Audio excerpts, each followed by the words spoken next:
নমস্কার। বনভোজন, গোলাম মোস্তফা, নুরু পুষি, আয়েশা শফি সবাই এসেছে। আমবাগিচার তলায় যেন তারা হেসেছে। রাঁধুনিদের শখের রাধার পড়ে গেছে ধুম।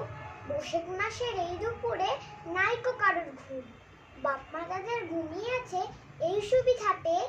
বনভোজনে মিলেছে আর দুষ্টু কটি নিয়ে। বসে আছে সবাই আজ বিপুল আয়োজনে। ব্যস্ত সবাই আজকে তারা ভোজের নিমন্ত্রণে।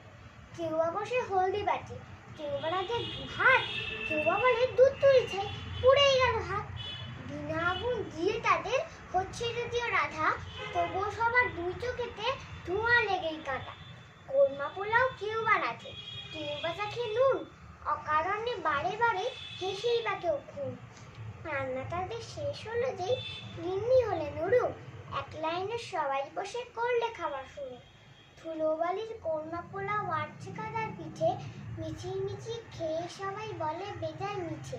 এমন সময় হঠাৎ আমি যেই পড়েছি এসে, পালিয়ে গেল দুষ্টুরা সব খিলখিলিয়ে হেসে। নমস্কার।